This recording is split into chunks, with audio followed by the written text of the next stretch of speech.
From Pacifica, this is Democracy Now! There has been an attempt to assassinate me. I have no doubt that this all points to the extreme right in Venezuela in alliance with the right in Colombia. Venezuelan President Nicolas Maduro has survived an apparent assassination attempt by drones packed with explosives. We'll get response from, among others, Alejandro Velasco, born and raised in Caracas, now executive editor of NACLA Report on the Americas. But first, 17-year-old Ahed Tamimi has been described as the Rosa Parks of Palestine. After 8 months, she's been released from an Israeli jail. I hope for the liberation of Palestine, for the end of the occupation, for us to be able to go anywhere we want, anytime we want, without anyone preventing us from doing so. Ahed Tamimi became a hero to Palestinians last year when a video went viral showing her slapping an Israeli soldier after she learned her cousin had been shot in the head by a soldier with a rubber-coated steel bullet. My goal wasn't to hit him. I didn't intend to hit him. He had shot my cousin in the head, and my cousin was going to die because of the injury. The soldier at the front of my house was shooting at children and young men in the street. I'm not the one that went to him. He's the one that was at the front of my door. We'll speak with Ahed Tamimi from her home in the West Bank. All that and more coming up.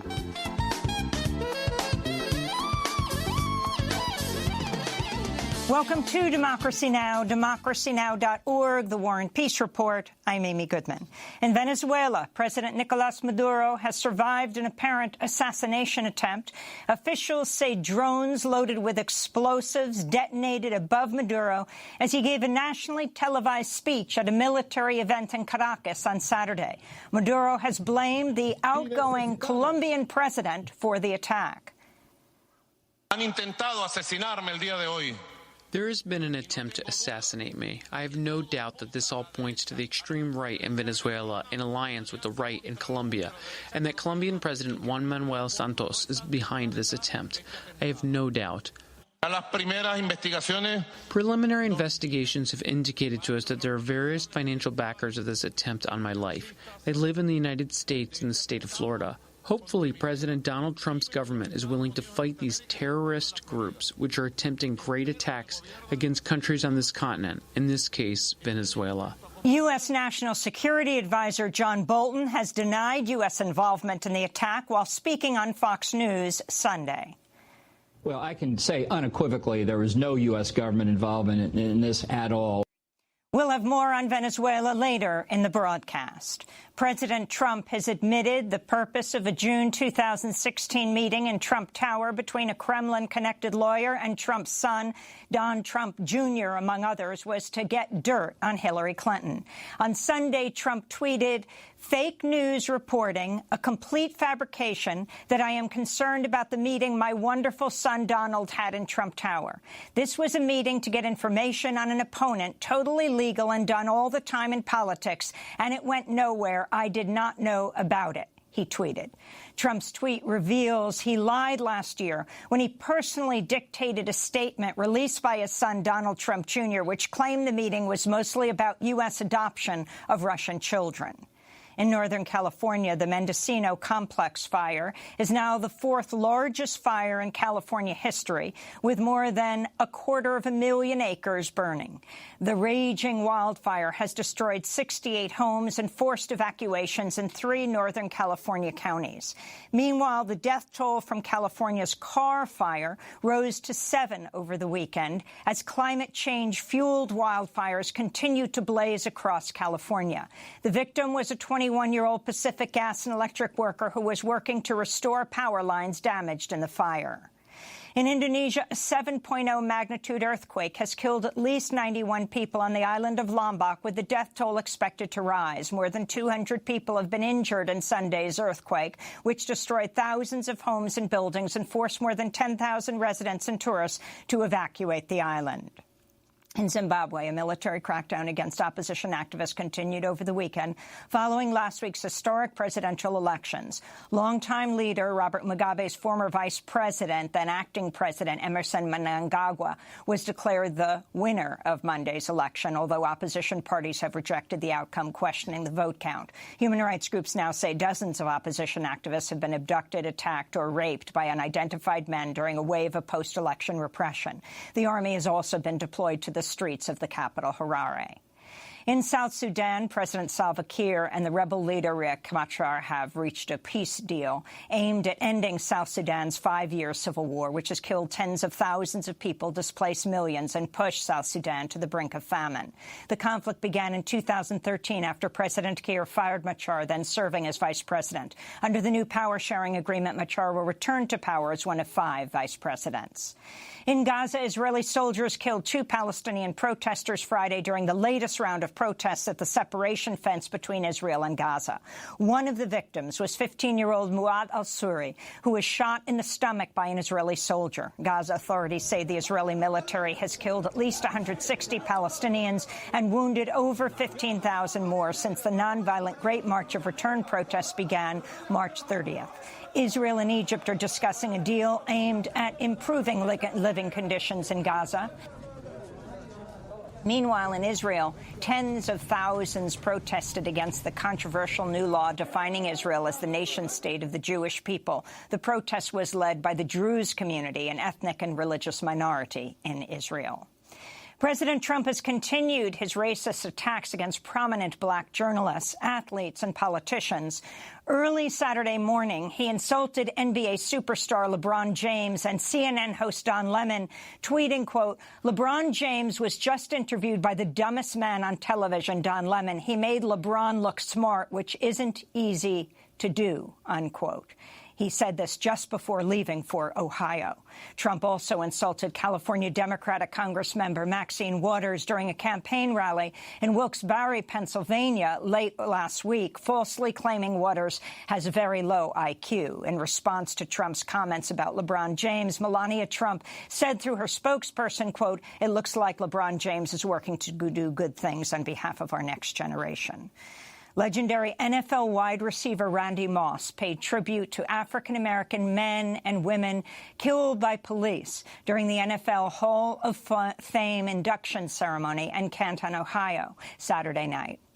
He wore a tie stitched with the names Eric Garner, Tamir Rice, Sandra Bland, Akai Gurley, Freddie Gray, Walter Scott, Alton Sterling, Trayvon Martin, and other victims of police brutality or white vigilante violence. This is NFL star Randy Moss speaking in an interview after the NFL ceremony. What I wanted to be able to express with my ties to let these families know that they're not alone. You know, I'm not here, voicing, but by these names on my tie at a big platform as the Pro Football Hall of Fame, there's a lot of stuff going on in our country, and I just want to let these family members know that they're not alone. In Portland, Oregon, anti-racist, anti-fascist protesters faced off against members of the far right-wing group Patriot Prayer during a protest and counter-protest Saturday. Hours into the competing protests, police officers attacked the anti-fascist counter-protesters with pepper spray and stun grenades. Oregon's police chief has ordered a review of the use of force at Saturday's protest. Meanwhile, in Washington, D.C., the Metro Rail System's largest union announced its workers would not participate in a proposed plan to run separate trains for white supremacists planning to attend the far right-wing Unite the Right rally in D.C. on August 12th. After the Rail Workers Union leaked the proposal and vowed not to participate, the transit agency said it was no longer considering the plan to run special trains to accommodate the white supremacist protesters on the anniversary of the University of Virginia Charlottesville white supremacist protests. And today marks the 73rd anniversary of the U.S. atomic bombing of Hiroshima, August 6, 1945, which killed 140,000 people and seriously injured another 100,000. This is the mayor of Hiroshima, Kazumi Matsui, speaking at a commemoration ceremony earlier today in Japan.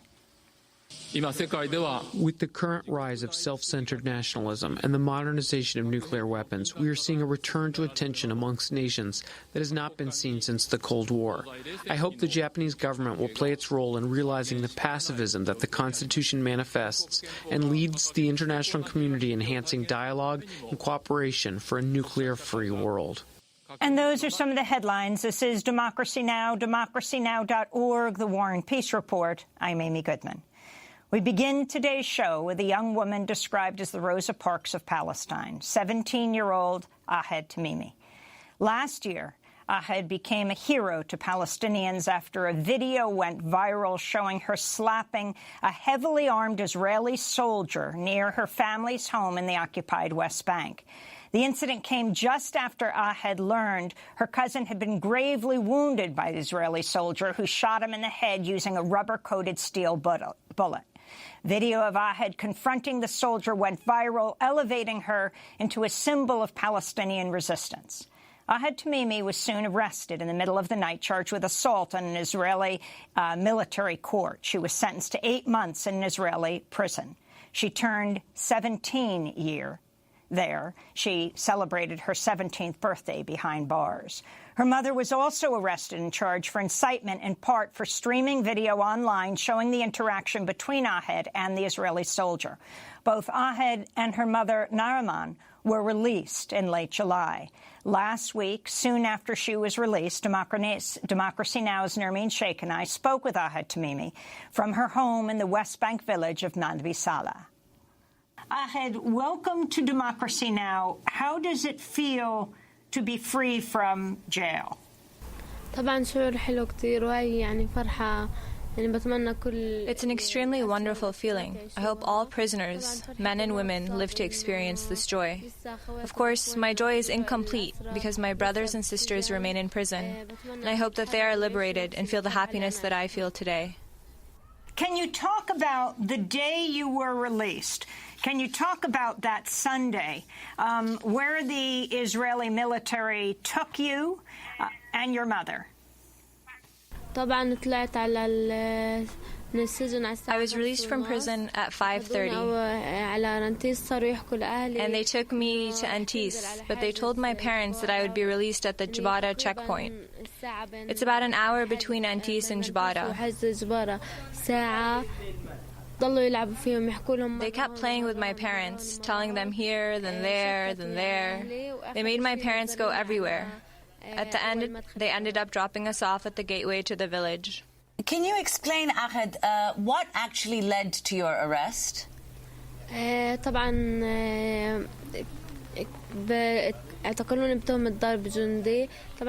accused me of hitting a soldier.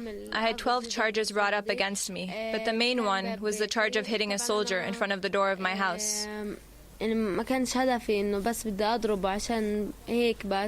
My goal wasn't to hit him. I didn't intend to hit him. He had shot my cousin in the head, and my cousin was going to die because of the injury. The soldier at the front of my house was shooting at children and young men in the street. I'm not the one that went to him. He's the one that was at the front of my door. Can you talk about Mohammed, your 15-year-old cousin, and explain what the Israeli soldier did to him? What does it mean to be shot at close range by a rubber-coated steel bullet? He was on a hill, and Israeli soldiers came up and shot him, and the bullet went through his head, went through here, and was lodged here. It was a lethal injury, and there was a chance he would die. His surgery took a very long time. It took a long time for him to begin to walk again and to stand up straight and everything. Can you tell us, Ahed, what happened after you were arrested? Where were you taken? They took me to an interrogation center, and then from there, they took me to prison. You've said that there were several violations during your interrogation. What were those violations? The interrogation was inappropriate because there was verbal harassment. The interrogator would tell me, "Your hair is pretty, your eyes are pretty." There were no female soldiers with me. My parents weren't allowed to be with me, nor my lawyer. They threatened me with my family by saying, "If you don't confess, we're going to detain your entire family." What kind of other questions did they ask you in that interrogation? And were there women present, family, your lawyer? No, there was no one with me. They asked me why I hit the soldier. There were a lot of questions the interrogator asked me during the interrogation. What did you tell them when they asked you why you slapped the Israeli soldier? The entire time during the interrogation, I used my right to remain silent and did not confess anything. How long did that interrogation, that one-sided interrogation, take? There were several interrogations. There were actually 4 separate interrogations. Each one was different. One was 4 hours, another 5 or 6. And you were always alone? Never with a lawyer or family? Never. It was always just me alone with the interrogators. With the male interrogators? Yes, they were male interrogators. Can you talk then about your trial? They used to take me to court periodically, and they kept discussing the case and interrogating me until I was sentenced to 8 months.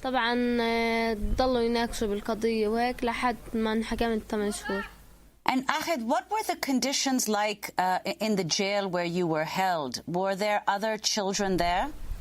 The prison was very, very difficult. There were 29 other female prisoners with me.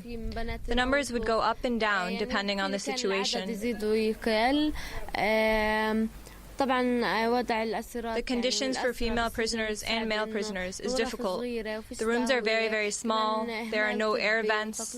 There was medical neglect and prevention of education. They attempted to prevent us from getting educated, but prisoners are always strong, persistent, and steadfast. And who were the 29 other prisoners, and you said that the composition of the prisoners changed. Were they all women? Were they children? There were women and there were children. There was one woman who had been detained under administrative detention. Administrative detention means the detention is based on undisclosed files, so the detainee doesn't know why they're detained. Administrative detainees only attend administrative courts, and their sentence is always extended. At first, it might be 6 months, but it'll be renewed another time for 4 months. They'll tell you your administrative detention is 6 months, but then after 6 months, they'll tell you they've extended another 4. After 4 months, they'll tell you another 6.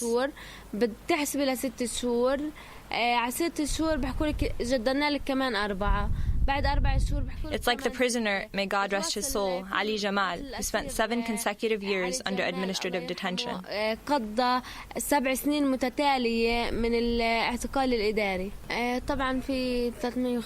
There are over 350 children in prison, and 3 children who are under administrative detention. The conditions children endure in prison are very difficult. Prison isn't for anyone, and the prison administration puts a lot of pressure on them, so it's very difficult. I hope for the release of all prisoners, and especially children, as soon as possible. Now, Ahed, following criticism, widespread criticism, Israel instituted a separate military court for minors, for children, in 2009. What, if anything, has changed since then? Nothing's changed. There are children who are in Israeli detention for over 10 years. Children sentenced to 13 years. Children sentenced to 14 years. The court just changed its name to a children's court. The judge is still a Zionist judge. The court is still a Zionist court. It's still a racist court. So nothing has really changed. In your village, Nabi Saleh, if you could talk specifically about the situation with Israeli settlements in the area. Children in Nabi Saleh are reportedly taught how to deal with Israeli soldiers if they come to detain them. طبعا في بقرية النبي صالح مستوطنة حلميش. In Nabi Saleh, there is a settlement, the settlement of Halmish, which has taken over the Nabi Saleh water spring. It rarely gives the village of Nabi Saleh adequate water. كافية. كمان قرية النبي صالح كثير يعني فيها يعني احتكاك دائما بيكون. Almost everyone in Nabi Saleh has been detained or shot at or harassed by Israeli soldiers. We have more than one martyr. In the last decade or so, there's been a lot of resistance within Nabi Saleh, and we lost 4 martyrs. السنين أو فترة المقاومة الشعبية لقرية النبي صالح خسرنا 4 شهداء اللي هم رشدي التميمي مصطفى التميمي. And they are Rushdi Tamimi, Mustafa Tamimi, Izzuddin Tamimi. And there was a young man who died in Nabi Saleh whose name is Saba Nidal Ubaid. اللي اسمه سبا نضال عبيد و يعني قرية نبي صالح كتير. Nabi Saleh is a point of a lot of resistance. We always say our problem isn't with the settlement, it's with the entire occupation. We can deal with the settlement, but we want the occupation to end. بس احنا بدنا الاحتلال كله يزيل. Ahed Tamimi, when you were in jail, another one of your relatives, 20-year-old Izzuddin Tamimi, was killed in June after being shot in the back by an Israeli soldier. The Israeli human rights group B'Tselem said his killing was illegal and unjustified. Can you talk about what happened and what you understood when you were in prison? طبعا كان استشهاد عز الدين التميمي بفترة. The martyrdom of Izzuddin Tamimi while I was in prison was something very difficult for me. It was very, very difficult. I don't know how to describe the feeling. To lose someone from your family while you're in prison and you don't know what's happened, it was a lot of anxiety. It's a difficult thing. Can you tell us who Izzuddin was? Izzuddin يعني مالوش يعني بشيء مالوش بحاجة. Izzuddin is a very calm, good person. I think he was in the street. I wasn't there, but they told me he was in the street. بتوقع إنه كان على الشارع لأن أنا ما كنتش بالقصة كلها. حكولي إنه كان على الشارع. He was being pursued after being detained a year ago. So they came to detain him and he ran away. So they shot him in his neck. They let him bleed on the ground until he lost all his blood and died. During the time that you were in prison, during this last 8 months, there was a major uprising in Gaza, the nonviolent Great March of Return that started March 30th. The Israeli military killed, at this point, I believe it's more than 140 Palestinians, injuring something like 14,000 people there. Can you talk about what your knowledge of what's happening in Gaza is and what it meant to you in jail and to Palestinians on the West Bank? مسيرات العودة انطلقت من وقت تاريخ النكبة. كانت The Great Return marches were launched from the time of the Nakba and continue until today. And the reality is that the people of Gaza are still continuing these marches. We hope that everyone, even here in the West Bank and those outside, be part of the return marches, just like the ones in Gaza. It's not just Gaza that has refugees, but there are Palestinian refugees everywhere, and they should return to their land, to their country.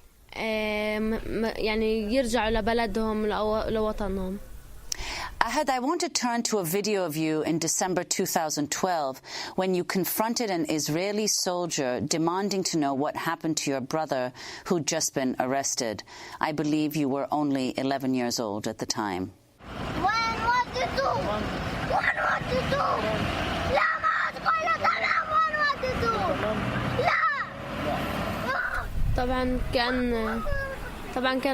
brother was 15 years old, and so I went and I asked them. I demanded to know, where did you take my brother? He's 15 years old. What can he do to you? But they didn't respond to me. I got angry and frustrated and began to yell at them. Well, and 3 years later, a video went viral that showed you biting an Israeli soldier who was holding your brother on the ground.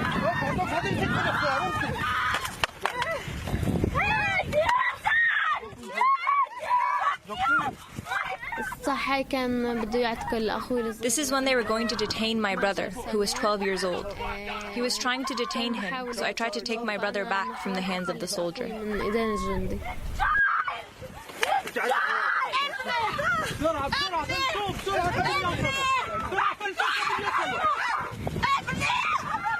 Well, many people, Ahad, have remarked on your courage in undertaking such protest at such a young age. Where do you get such bravery from? All Palestinians have courage. It's different from one person to another. But I grew up in a family where I got used to seeing prisoners, the injured, and martyrs. It reached a level where we were just saying enough with the occupation. So I decided to break the barrier of fear so I can continue defending my land. I want to read from an article in The Guardian. It said, quote, Ahad is a member of the second generation of Palestinians to grow up under occupation. Her father, Bassem, was born in 1967, the year Israel seized the West Bank, East Jerusalem, Gaza, and the Golan Heights in the Six-Day War. He and his children have known only a life of checkpoints, identity papers, detentions, house demolitions, intimidation, humiliation, and violence. This is their normality, The Guardian writes. Can you speak in your own words about what life is like growing up under occupation? Imagine going to your school and finding a checkpoint, so you're prevented from going to school because of this checkpoint, or from going to your university or work. Or imagine that every day the military enters your town and keeps firing gas and bullets, and you're constantly afraid that someone will be killed, or that they'll detain someone. There's a constant fear that you'll lose someone in your family. The occupation is extremely difficult. To look at the settler who's on your land while you're barred from it, it's really so difficult. Ahad, you've been hailed as the icon of Palestine following this latest protest of yours. Your response to that and where you see yourself in the struggle for Palestine? I'm very proud that I can be a symbol of the Palestinian cause. I hope that I can live up to this title and that I'm able to spread the message of the Palestinian people and the men and women in prison to the whole world. What would you like to see happen? I hope for the liberation of Palestine, for the end of the occupation, for us to be able to go anywhere we want, anytime we want, without anyone preventing us from doing so. The classes you took, you finished high school in an Israeli prison. What are the classes you took? Who taught you? What kind of discussions did you have behind the bars? We were taught by the prisoner Khalida Jarrar, and we would learn mathematics, Arabic, English, history, geography, science. We used to take international law classes as well. We took a lot of these different classes. And did you discuss your own imprisonment as a child and discuss the issues of international law and occupation? Khalida Jarrar used to teach us about the international law and about all the different conventions within it. We would go through all the violations that happened to us. I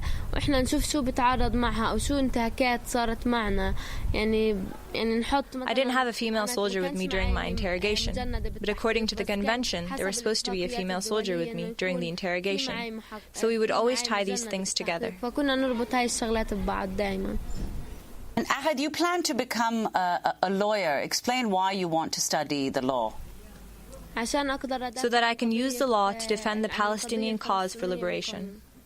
Ahad, your brother is a student at Birzeit University nearby your village in the West Bank. Do you plan to go to a Palestinian university, or will you go to college outside? I haven't yet decided where I want to study. I haven't decided and I'm still not sure. Is your brother at the university now or in prison? My brother is currently in prison. He was detained while I was in prison.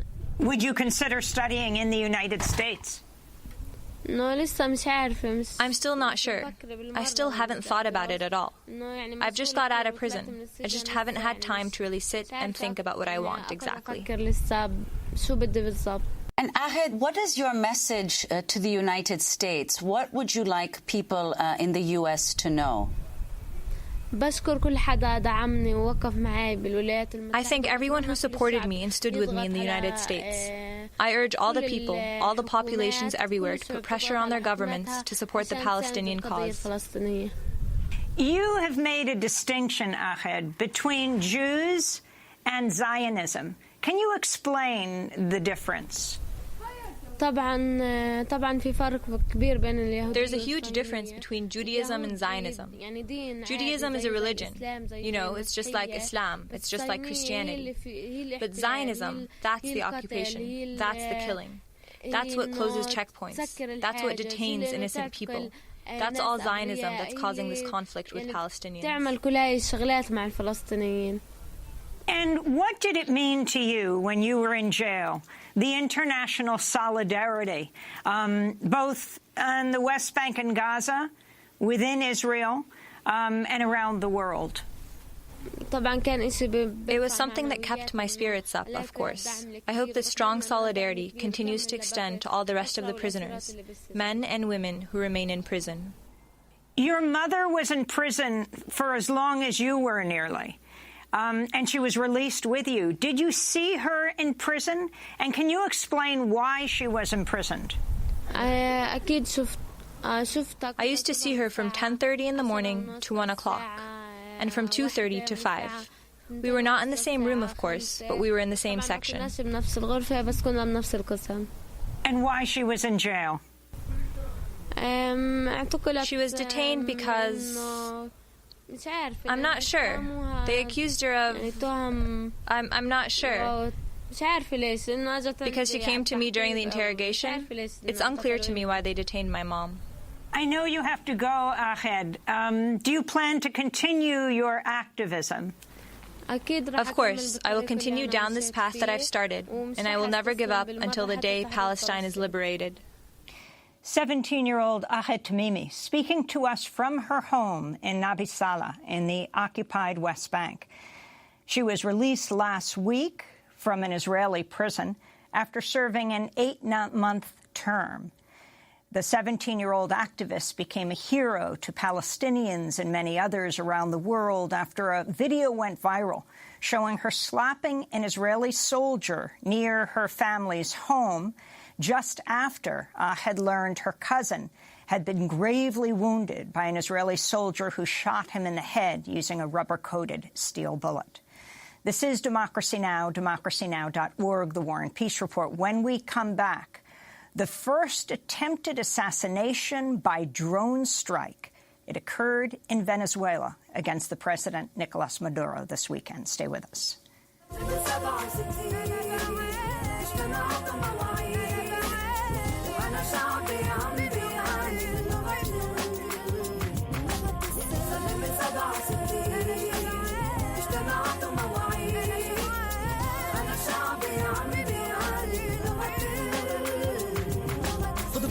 السلام كلهم حكي فاضي لما ما في عمل بعد الكلام وعد ورا وعد الشعب تعب بالفعل شبعان من لغة السلام صارت لغة فاشلة صرت أسمع نفس الجمل ورا جمل زهقت مليت من نفس الفيلم دوبالكم من الوجوه المألوفة من البسمات المرسومة من النصوص المحفوظة انتبهوا كيف اللغة محدودة اليوم ممكن يسموك إرهابي ولكن بكرة يمكن يعتبروك شريك ورجل دولي حسب مزاجن صار سلام جدنا مش عم بيفيدنا حالتنا حال ما حتى عم بسمعنا صار سلام جدنا مش عم بيفيدنا حالتنا حال ما حتى عم Language of Peace by Lethal Skills and Shadi Mansour. This is Democracy Now!, democracynow.org, The War and Peace Report. I'm Amy Goodman as we turn to Venezuela, where President Nicolas Maduro has survived an apparent assassination attempt Saturday. Officials say 2 drones loaded with explosives detonated above Maduro as he gave a nationally televised speech at a military event in Caracas. It was the first known attempted assassination by drone against a sitting head of state. state. Venezuelan television showed Maduro looking up at the sky after hearing the sound of an explosion during his address. After the sound of another explosion, security rushed to surround the president while hundreds of other soldiers ran for cover. 7 people were injured. Officials say neither drone reached its intended target area before detonating. 2 videos posted on Twitter show drones at the scene. One shows a drone crashing into a building. The other shows a drone exploding in midair. In a televised speech, hours after his address was cut short by the assassination attempt, Maduro blamed Colombia for the attack. There has been an attempt to assassinate me. I have no doubt that this all points to the extreme right in Venezuela in alliance with the right in Colombia, and that Colombian President Juan Manuel Santos is behind this attempt. I have no doubt. Preliminary investigations have indicated to us that there are various financial backers of this attempt on my life. They live in the United States and the state of Florida. Hopefully, President Donald Trump's government is willing to fight these terrorist groups which are attempting great attacks against countries on this continent, in this case, Venezuela. Meanwhile, on Sunday, the Bolivian president, Evo Morales, tweeted, "Within the last 12 months, U.S. Vice President Mike Pence made 3 trips to Latin America to meet at least 8 presidents from whom he demanded support for a military intervention against our brother president of Venezuela, Nicolas Maduro.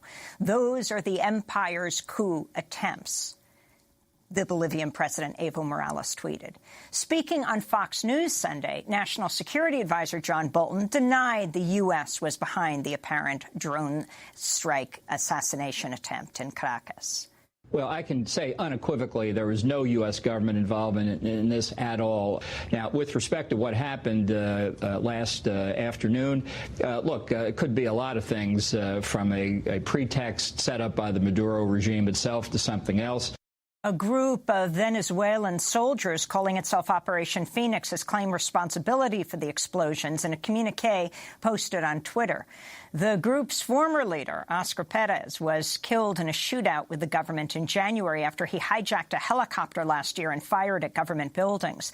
Venezuelan authorities say they've arrested 6 people over Saturday's incident. Maduro replaced longtime President Hugo Chavez after Chavez died of cancer in 2013. He was elected to a new 6-year term in May. Well, for more, we're joined by 3 guests. Via Democracy Now! Video stream, Alejandro Velasco is with us, associate professor at New York University, where he's a historian of modern Latin America. He is the executive editor of NACLA Report on the Americas and the author of the book Barrio Rising, Urban Popular Politics in the Making of Modern Venezuela. He was born and raised in Caracas. Also with us here in studio, Gabriel Hetland, assistant professor of Latin American Studies at the State University of New York in Albany.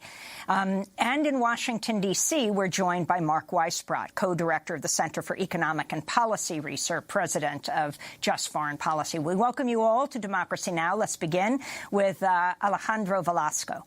Can you talk about what happened this weekend in Caracas? First time an assassination attempt has been made against a head of state using drones. Yeah, it was a very confusing situation. Maduro and most of the high command, military high command, as well as officers of the United Socialist Party that he presides over, were gathered to celebrate the 81st anniversary of the National Guard, which has become very prominent in the security apparatus in Venezuela. And as he was laying out some of the reforms that he just recently announced to try to right the ship of Venezuela's economy, what the video showed was, or what you heard from the video was a very loud explosion, and his wife, First Lady Cilia Flores, reacting, quite surprised, and another general behind him seemingly fainting, and then followed a few seconds after that by another very loud explosion, and then cameras turned to the assembled soldiers below, who began to scatter, and at that point the feed closed. So from then, what we heard was that there were 2 separate drones filled with C4 explosives that detonated near a. You also have to understand this is right in the downtown, very densely packed area of Caracas. Detonated outside of an apartment building. And since then, even though there had been initial reports that perhaps it had been instead a gas explosion in one of the apartments, subsequent reports have disproven that theory. And it's quite clear now that there were actually C-4-equipped drones that exploded. I wanted to turn right now to April, when Vice President Mike Pence, speaking at a Latin American summit in Lima, Peru, said more must be done to isolate Venezuelan President Nicolas Maduro. We must all stand with our brothers and sisters suffering in Venezuela. And I can promise you the United States will not rest. We will not relent until democracy is restored in Venezuela and the Venezuelan people reclaim their birthright of libertad. In June, the Venezuelan president, Nicolas Maduro, called Pence a viper and vowed to defeat what he called Washington's attempts to force him from power. Every time the poisonous viper of Mike Pence opens his mouth, I feel stronger, clearer of what the road is. The road is ours. It is Venezuelan. It is not the one Mike Pence points out to us. Not 20 poisonous snakes. Not 20 vipers like Mike Pence. I wanted to bring Mark Weisbrot into the conversation, head of Just Foreign Policy with the Center for Economic and Policy Research. Can you talk about, what Evo Morales, the president of Bolivia, tweeted about, saying Pence has made several visits to Latin America, pushing for, he said, military intervention in Venezuela. And if you think there's any relationship between that and what happened this weekend, the first assassination attempt by drone against a head of state anywhere in the world. Yes. Well, I don't have any evidence that the U.S. was behind the attack.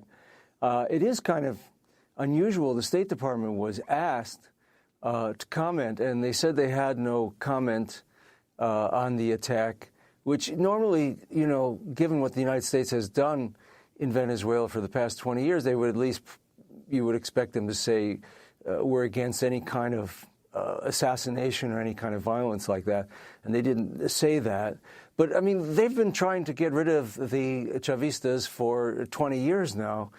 And the difference between the Trump administration and the two previous administrations is that they're more explicit. As you noted, they've called for a military coup in Venezuela, which is something I don't think they've done for 50 years. They didn't even do that in Chile in 73 before the coup happened.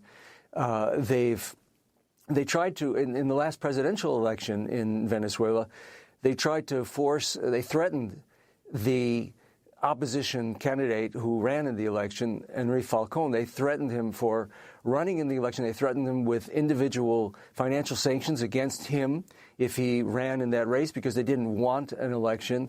So they're very committed to a regime change strategy, and it's explicit and it's open. That's the real difference between, what they did in the past, like the 2002 coup, for example, which the Bush administration was involved in, but they denied that. And now it's very open and explicit, and the media here kind of ignores it. They treat the United States as primarily a bystander and occasionally report when, something comes out like Trump asked his advisors if they could have a military intervention. That was reported in the press, and then they just go on as though the United States has nothing to do with any of this. So that's something I think that's really important, that you're not getting in the news at all. And then you have the whole narrative that this has something to do with human rights. So when Marco Rubio, who's basically in charge of policy here for the Trump administration, and his Florida crony, who's the U.S. ambassador to the Organization of American States, and he goes around to countries there and threatens them and tells them to vote with the U.S. And all of this is treated as though they're trying to promote human rights in Venezuela. And again, the media accepts this narrative. And then you look at the U.S. allies in Latin America. You look at Mexico, where over 100 journalists have been killed.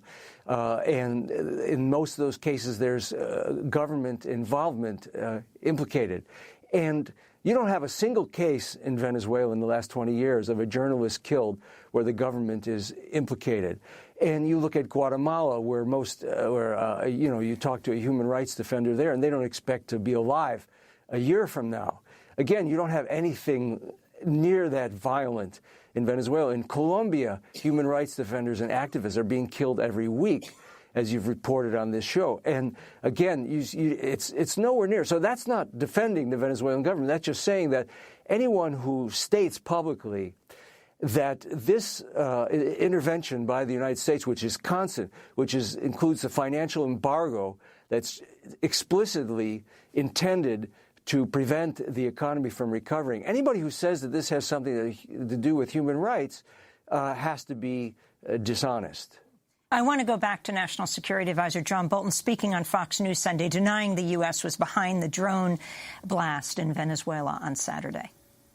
These are things he's said before, and you have to take them for what they're worth. If the government of Venezuela has hard information that they want to present to us that would show a potential violation of U.S. criminal law, we'll take a serious look at it. But in the meantime, I think what we really should focus on is the corruption and the oppression of the Maduro regime in Venezuela.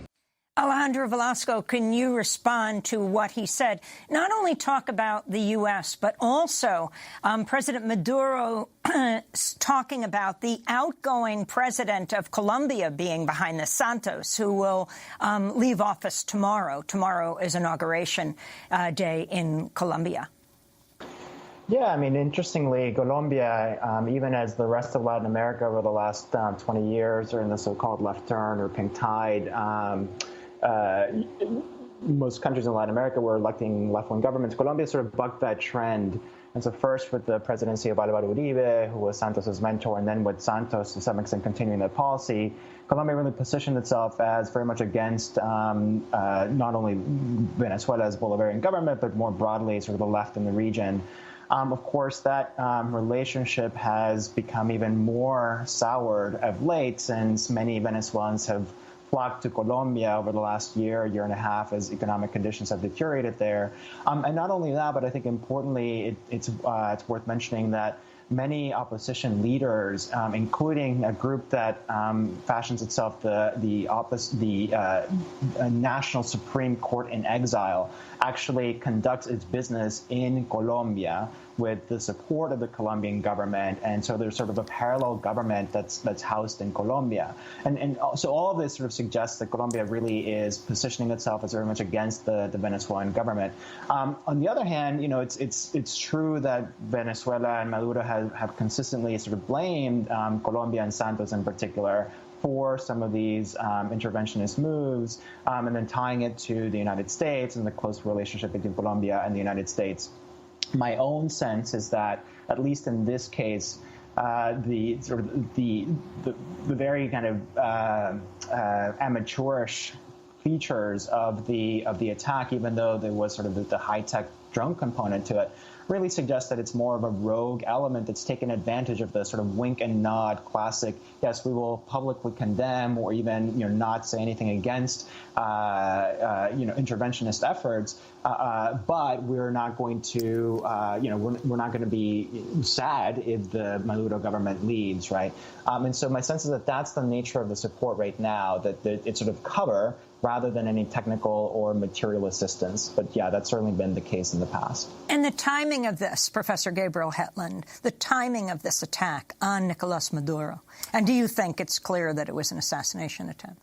I think nothing's entirely clear at the moment, but it seems to be an attempted assassination against Maduro. And the timing of it is disturbing, mostly because Maduro has finally done some things that need to be done in Venezuela, accepted some responsibility for the economic crisis, which has really been devastating the country, and taken some actions, not entirely adequate, but some actions to actually move Venezuela in the right direction, specifically starting to discuss the much-needed currency reform, which Mark has written about widely for years and talked about, which is the number one factor behind the economic crisis. And so about a week and a half ago, Maduro was making some changes.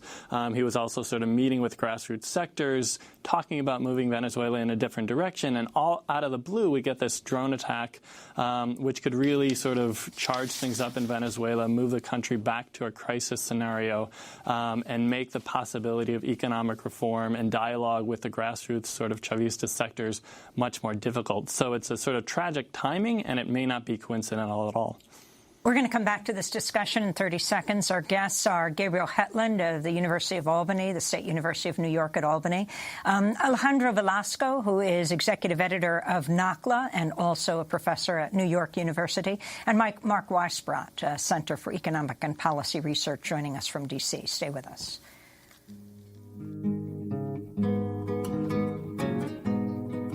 Ya no sopla el viento arriba, bajo de la cordillera, azorrazando en Santiago, calentando las trincheras.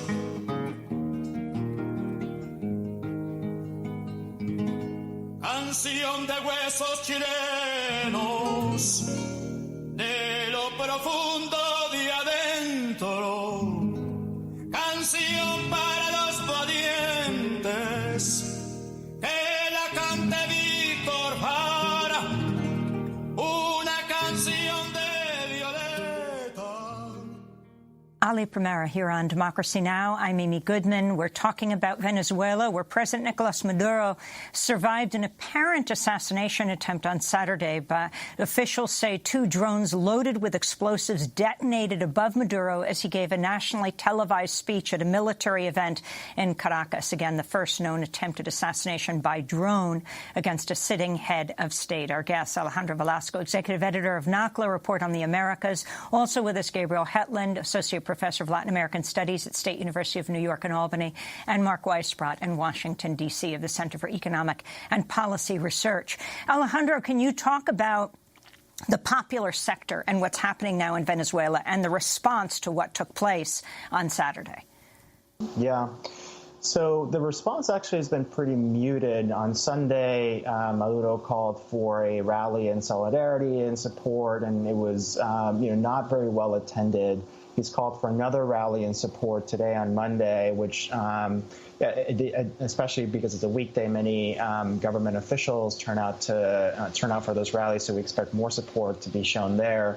But I think in terms of popular sectors and what they're going through, of course, is they're bearing the brunt of the economic crisis to which Gabe just alluded.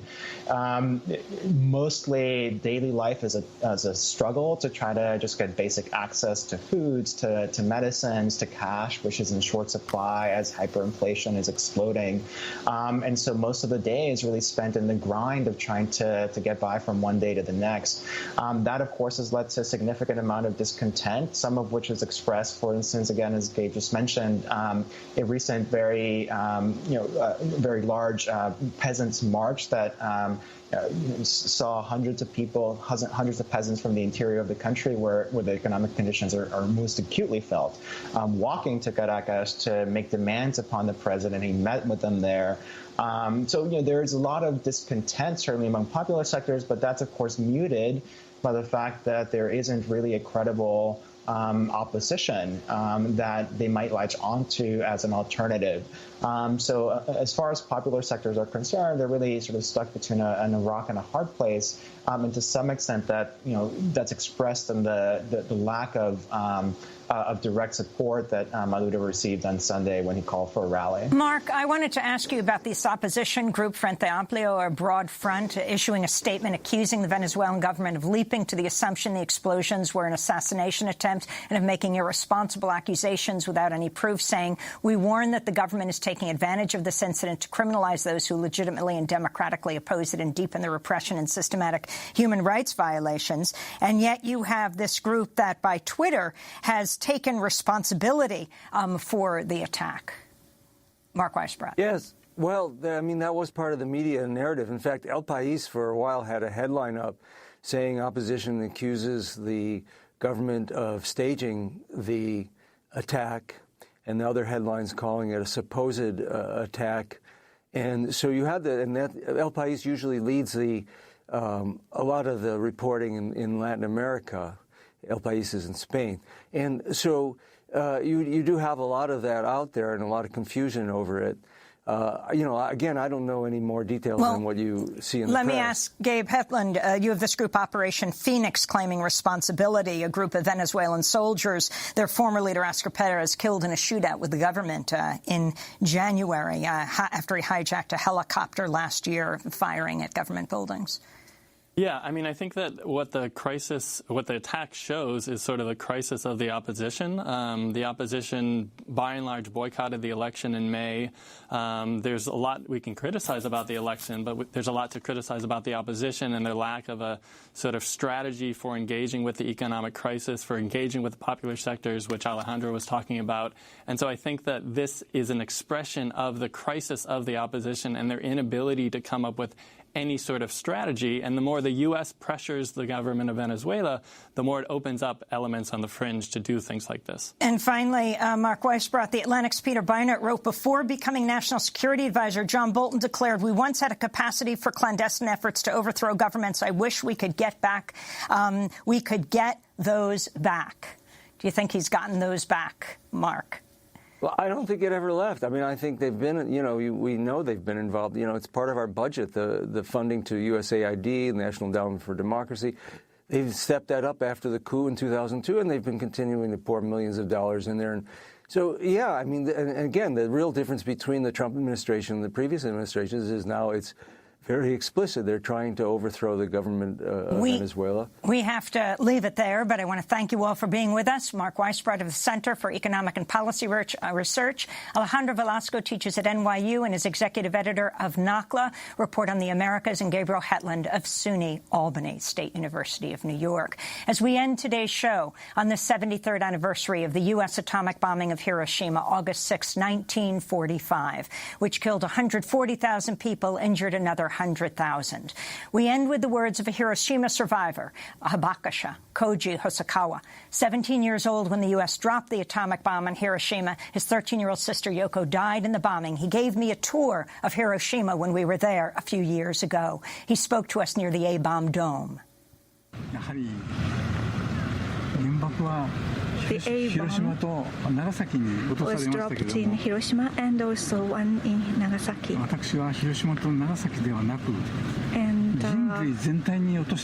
I think the atomic bombs were dropped not just on our cities, but on the whole human beings. And so I have many things to talk about my experience of the A-bomb. But if the next one, the third A-bomb, is to be dropped, then the Earth will be annihilated. I want people to understand this is going to be, the Earth is going to be annihilated. So whenever I talk, I want them to understand this. The Peace Memorial Park, until the A-bomb, people lived here.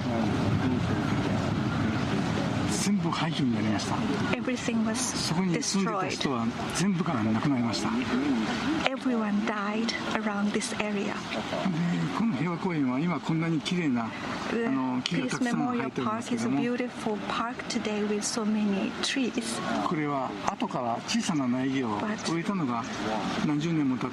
later they planted small trees, and after decades these trees became bigger, and now a very beautiful park today.